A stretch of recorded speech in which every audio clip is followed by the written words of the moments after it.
Hey, what's up? It's me, Jessica J, and I was just wondering if you've ever sat and thought to yourself, Jessica, how do I spot when she's lying? Well, if so, I'm glad you asked, because being able to do this is going to help you influence women in any way you want to your advantage. And as I'm saying this out loud, I'm realizing that this video may be bad for bad guys to watch. However, if you're with me, you're not a bad guy. And to make sure you never miss out on another opportunity to hear how to have superpowers with women that would be dangerous in the hands of other men, or another one of my videos, don't forget to hit that subscribe button with that notification bell. Okay, so one thing I want to clarify is it's not necessarily spotting lies so much as it's spotting discrepancies. Because sometimes we women aren't telling you the whole truth, or we're telling you a variation of the truth, or we're just like being performative and polite. So that's the real gist of this video.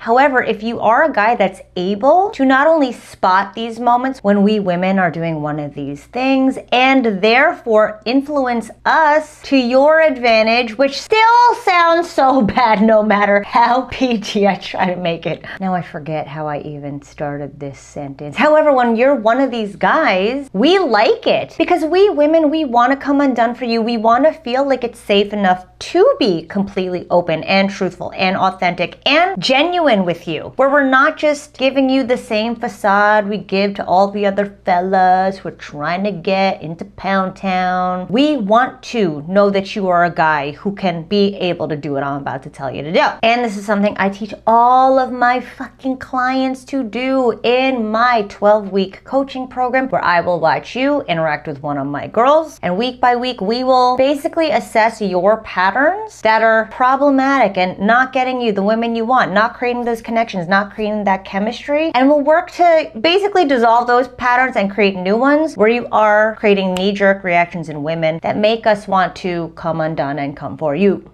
So if you know this is you, where you know you need to better your interactions because right now it's just not working out, book your call with me personally, jessicajdating.com/book, and we'll talk about all the different options that we have available to help you get just that. Okay, so one thing I want to school you on is something that we were trained very specifically on when I was learning to become a therapist. So basically becoming a therapist is like, all right, I gotta sit here and get you to open up fast as fucking possible so that I could help change your life, because the kind of therapy that I did was very short. So it's like we were trained to make as much of an impact as we could in such a short amount of time. I forget what it was called. I think it was called like short-based therapy or something like that, whatever. So we didn't have time to listen to all of this shit and just believe it. We just didn't. We had to be fucking surgeons with body language assessment and the little nuances that people do that really gives away their character regardless of what they're saying about themselves. Still with me? And one thing we learned is that it is very, very, very, very, very difficult for us to say one thing that we know isn't true without our bodies giving it away. And that's why poker players kind of look for a tell that signals that, oh, that guy's bluffing, or you do this every time that you actually have a good hand, or you do this every time you have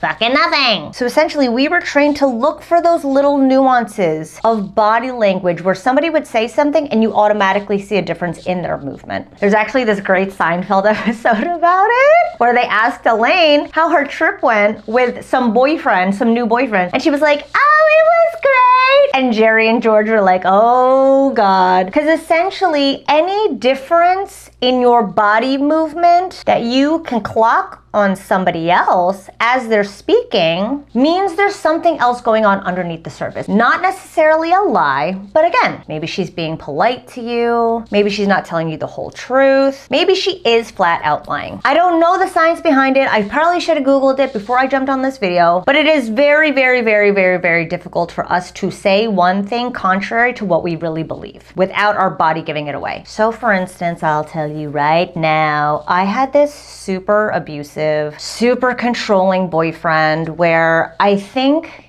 some dude I used to talk to, I think liked a post of mine on Facebook back in like 2005 maybe? Was Facebook out then? Let's go with 2007, just to be sure. And he flipped the fuck out. And he asked me, bless him, he asked me if I had ever hooked up with that guy. And I looked him dead in his fucking eyes. And I was like, no, I haven't. And he was like, okay, I know you're telling the truth because you made direct eye contact with me. But if this dude really knew me well enough, he would know that I never back then, I never made eye contact with people when I was talking. I would just always talk like this, or I was always talking like that. Like if I was telling the truth, I just wasn't making eye contact. Eye contact for me was so intimate, and back then, I had a very, very, very, very, very difficult time with intimacy and vulnerability, so I almost never made eye contact with people. However, when I was lying to his face about that dude I used to hook up with because I was so scared of him, and because I knew that people usually, like, when they were making eye contact, it was like really serious, so I could fake that. But that was the difference in how I really was. Does that make sense now? So if you can clock a difference in her behavior the second she says something, and you can call her out on it, and you can call her out in a good way. Like if you ask me like, hey, how's your day today? And I'm like, oh, you know, it's fine. And you look at me and you're like, okay, what is all that? That doesn't look fine. Tell me what's really going on. Then I'll be like, oh wow, this guy like actually really cares. Like normally people just want to hear that I'm fine. And I'll be like, well, you know, actually had really bad gas today. I shouldn't have eaten that pasta. So again, it's not necessarily that she's lying. It's about noticing us in that moment and really honoring what she's actually giving you without sort of listening to what she's saying. Because again, everything is communication. Another thing I want you to pay attention to is the fact that our emotions are contagious. So if you catch her saying one thing and you're not getting that exact feeling, you can say that as well. I was on a call the other day watching my client, and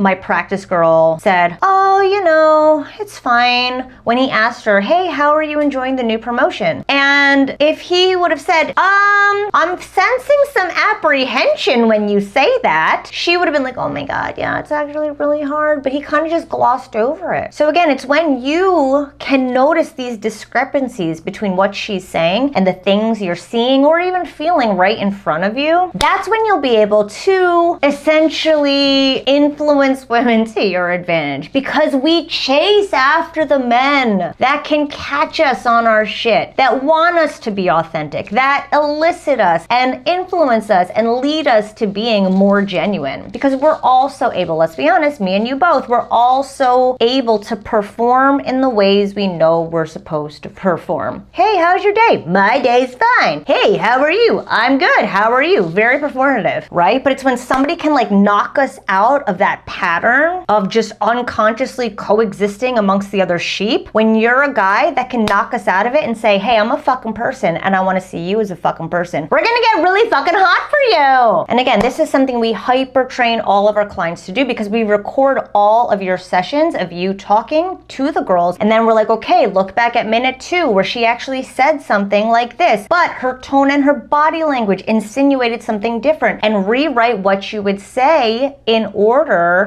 to catch her in that moment. After doing that and training on that and practicing that week after week after week, you will be a fucking CIA agent with every single woman you come across. You will be a mind reader, and women will melt for you. We melt for the mind readers because men don't normally give a fuck about what's going on in our minds. You don't. You give a fuck about our T's and our A's, but you don't give a fuck about our M's, our minds and our emotions. But if you're that guy that can catch that shit, holy shit, you will have every woman at your disposal. So if you know you want to make this happen for you, book your call with me now, jessicajdating.com/book. Let's talk about making it happen, because I'm telling you, I turn all of my fucking clients into ninjas on this shit within just 12 weeks, and I'll make it happen for you too. So again, be mindful of her tells, and it's going to require you to be more present, to listen, and to fucking look at her. God forbid you listen and look at her. I'm telling you, if that's all you did was listen to me and look at me, I'll be like, okay, let's have sex. And yeah, you'll be having sex with any woman you want by just doing those 2 things. If you need more help, book your call with me now. And thanks for watching as always. I will see you next time.